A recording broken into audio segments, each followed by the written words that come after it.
Hello दोस्तों, welcome back to YouTube channel RD classes. दोस्तों यहाँ पर बात करेंगे यूपी टेट और नई शिक्षक भर्ती। मतलब आपका यूपी टेट से संबंधित कोई भी डाउट हो, कोई भी गलती हुई हो फॉर्म में, या कोई भी कैसा भी आपका प्रश्न हो, यहाँ पर आप पूछ सकते हैं। यहाँ पर आपके सवाल का हम यहाँ सटीक जवाब देते हैं। और आपकी नई शिक्षक भर्ती से संबंधित आपको कोई क्वेश्चन पूछना हो, कैसा भी नई शिक्षक भर्ती के संबंध में, क्योंकि यहाँ पर मैंने 69,000 से बहुत सारा अनुभव प्राप्त किया है, तो आपका कोई डाउट है तो ये आप यहाँ से पूछ सकते हैं। ठीक है, चलिए।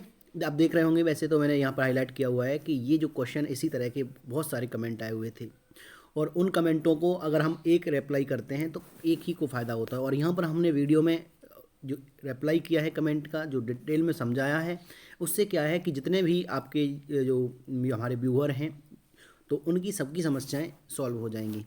दोस्तों, अगर आपका कोई सवाल है और वो इनमें से है, देखिएगा बहुत सारे बच्चे कहते हैं कि सर आप रिप्लाई नहीं करते कमेंट का। अगर इस वीडियो में हमने आपका कोई जो डाउट है वो क्लियर किया है, और उसी डाउट को आप फिर से क्वेश्चन में कमेंट में लिख रहे हैं, तो फिर अगर एक ही डाउट को हम बार बार बताएंगे तो बहुत समय लग जाएगा और सारे डाउट क्लियर सबके नहीं हो पाएंगे। ठीक है, तो कोशिश करिएगा कि वीडियो को पूरा देखिएगा, जिससे क्या होगा कि आपको पता चल जाएगा कि आपका डाउट क्लियर हुआ कि नहीं हुआ। तो चलिए, सबसे पहला डाउट आज का है यहाँ पर एस पांडे। उन्होंने कहा है कि सर मेरा 10th और 12th का के सर्टिफिकेट में फादर के नेम के आगे सरनेम नहीं लगा है, उमा शंकर लिखा है, बट बाकी सारे डॉक्यूमेंट्स में सरनेम लगा है, उमा शंकर पांडे। क्या मुझे संशोधन कराना पड़ेगा? आगे कोई प्रॉब्लम हो सकती है कि अगर संशोधन नहीं कराएं तो? एप्लीकेशन फॉर्म में भी सरनेम लगा दिया है सर। सर प्लीज़ देखिए, मैं आपको बता दूं कि आपने सबसे पहला काम ये करना था। मैंने कई बार वीडियो में बताया, आप लोग देखते नहीं हैं ना ध्यान से। फॉर्म भरने के लिए हमने बताया था क्या क्या कैसे भरना है फॉर्म, और डॉक्यूमेंट्स में डिटेल कैसी फॉर्म में भरनी है वो मैंने बताया था, 10th के अकॉर्डिंग भरनी है। ठीक है, यहाँ पर सबसे बड़ा क्वेश्चन ये बनता है कि आपने जो 10th में था वो नहीं भरा है। 10th में आपका बिना सरनेम का था। देखिए, आपने लिखा हुआ है 10th 12th के फादर के नाम सरनेम नहीं लगा है, और आपने फॉर्म में लगा दिया, यानी 10th 12th को छोड़ करके आगे के हिसाब से लगा दिया, तो ये आपने गलत किया। लेकिन हाँ, मैं ये ज़रूर कहूँगा कि इतनी बड़ी ये प्रॉब्लम नहीं है, आप परेशान ना हो।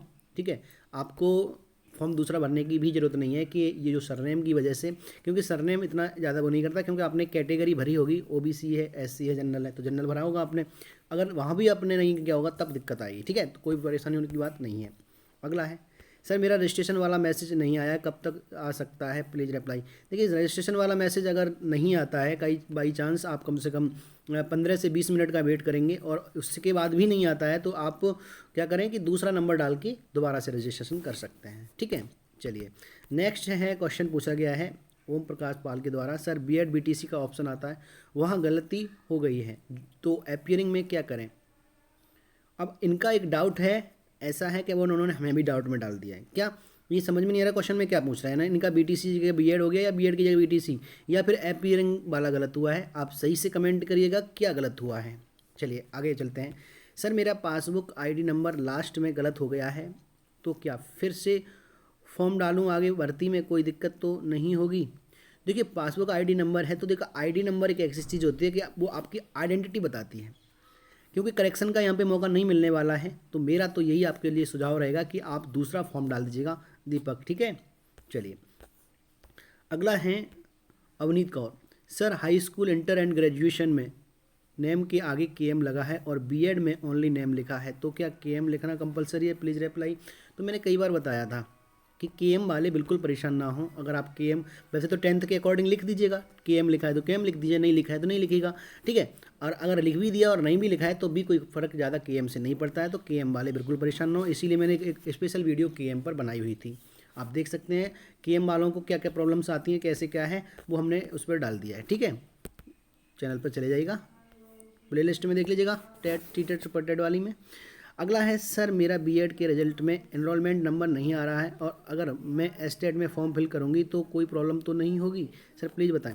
बीएड के रिजल्ट में नहीं आ रहा है, एनरोलमेंट नंबर नहीं आ रहा है, वो फोटोकॉपी होगी आपकी, मतलब रिजल्ट जब आता है। लेकिन जब आप डिग्री या डिप्लोमा वो अपनी मार्कशीट निकलवाएंगे तो उस पर ज़रूर आएगा।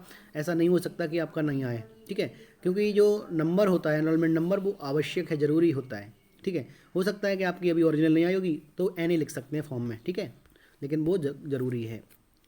ठीक है, चलिए एक और हैं, ये पूछ रहे हैं गोपेश त्रिपाठी, ईवीएस का और बताएं सर इसमें। ठीक है, ईवीएस का है क्या है, उसके बारे में हम चर्चा नेक्स्ट वीडियो में करेंगे, क्योंकि ईवीएस नई शिक्षक भर्ती से संबंधित है। टेट में इसका ज़्यादा वो नहीं पड़ेगा आपको, ठीक है। चलिए सर, मेरा सिर्फ प्राइमरी का फॉर्म भरा है गया है, अब क्या ऊपर पर प्राइमरी का भी भर सकते हैं? बिल्कुल भर सकते हैं। दोबारा में आप अब भरिएगा, दूसरा ऑप्शन चूज कर लीजिएगा अपर प्राइमरी, ठीक है। और यार जो भी है आपका। अगला है आईडी प्रूफ में आधार लगेगा या पैन कार्ड। देखिए आधार का ऑप्शन नहीं है, पैन कार्ड आपका लगेगा, ठीक है। चलिए आगे देखिएगा। नेक्स्ट आपका जो सर मेरा सिर्फ प्राइमरी का फॉर्म भरा गया, ये दोनों ने दोबारा से क्वेश्चन पूछ लिया है, ठीक है। चलिए आगे चलते हैं। नेक्स्ट प्रदीप कुमार ये कह रहे हैं सर मार्कशीट की जगह सर्टिफिकेट हो गया है, प्लीज़ बताएं। देखिए आपके अगर टेट में ऐसा हुआ है तो ज़्यादा कोई प्रॉब्लम नहीं आने वाली है, परेशान होने की जरूरत नहीं है, क्योंकि आईडी का आपका मैच नहीं किया जा रहा है, सर्टिफिकेट नंबर हो गया तब भी कोई दिक्कत नहीं है।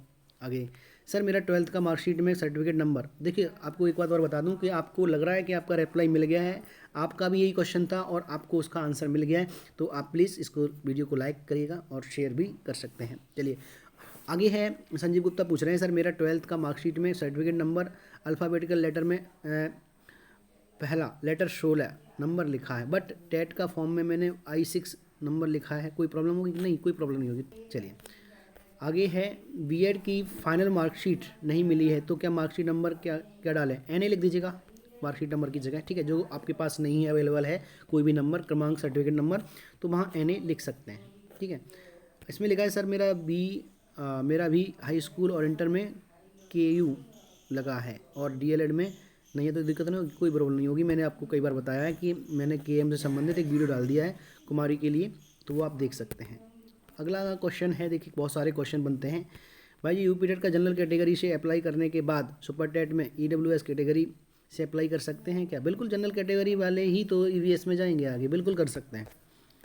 अगला सर हमारा मार्कशीट नंबर की जगह सर्टिफिकेट नंबर पड़ा है और एड्रेस में विलेज नेम नहीं है, सिर्फ पोस्ट और डिस्ट्रिक्ट है। सर फाइनल सबमिट हो गया है, ऑनलाइन पड़े क्या, कोई दिक्कत तो नहीं है? देखिए क्या फिर से ऑनलाइन करना पड़ेगा? नहीं, बिल्कुल करने की जरूरत नहीं है, कोई भी दिक्कत नहीं है, क्योंकि अब आपका जो दिक्कत हुई है वो ऐसी इतनी बड़ी दिक्कत नहीं है, क्योंकि मार्कशीट अब घर पे नहीं, आपको डायरेक्ट से लेनी पड़ेगी, तो एड्रेस से कोई दिक्कत नहीं आएगी। और सर्टिफिकेट नंबर पड़ गया है तो उससे भी कोई दिक्कत नहीं आने वाली है, ठीक है। चलिए नेक्स्ट डाउट लेते हैं। सर मेरा यूपी टेट मार्कशीट नंबर की जगह सर्टिफिकेट नंबर फिल हो गया। देखिए यही सारी मैंने कहता है ना, बहुत सारे बच्चों की ये प्रॉब्लम्स हैं, तो इसीलिए मैंने इस वीडियो में सारी आपकी प्रॉब्लम्स को कोशिश की है कि वो डिस्कस हो जाए। अगर आपकी भी ये प्रॉब्लम थी और आपको मिल गया जवाब, तो प्लीज़ वीडियो को लाइक ज़रूर कर दीजिएगा। सर मेरा ग्रेजुएशन का रोल नंबर गलत हो गया है, क्या करें? अब देखिएगा यहाँ सबसे बड़ी दिक्कत ये है शिवेंद्र कुमार जी, मैं आपको बता दूं, क्योंकि आपने फॉर्म में अगर रोल नंबर गलत किया है तो वो आप दोबारा फॉर्म भर दीजिएगा, क्योंकि ग्रेजुएशन ज़रूरी है इसमें टेट के लिए, और ग्रेजुएशन के मार्क्स जो होंगे वो आपकी मार्कशीट नंबर से, रोल नंबर से ही चेक होते हैं। रोल नंबर सही होना बहुत ज़रूरी है, ठीक है। तो मैं तो कहूँगा कि मेरी ये सलाह रहेगी कि आप दूसरा फॉर्म डाल दीजिएगा। क्या आधार कार्ड से भरा जाता है प्लीज अप्लाई? देखिए आधार कार्ड का ऑप्शन नहीं है, तो मैंने वोटर आईडी के लिए देखिएगा बता दूं कौन कौन सी आईडी है, तो मैंने एक फॉर्म भर के दिखाया है, ऑनलाइन फॉर्म भर के दिखाया, पूरा फॉर्म कैसे भरते हैं। आप वहाँ पर जाइएगा तो आपको पता चल जाएगा कि ऑप्शन क्या क्या आ रहे हैं, ठीक है। बाकी का देखिएगा यहाँ पर भी काफ़ी क्वेश्चंस पूछे गए हैं, तो मेरे ख्याल से आपको जो क्वेश्चन हैं वो अगर लगता हो कि क्लियर हुए हैं, काफ़ी आंसर्स आपको मिल गए हैं, तो वीडियो को लाइक शेयर करिएगा। अब मिलते हैं आपके साथ नेक्स्ट वीडियो में नेक्स्ट अपडेट के साथ। Thank you.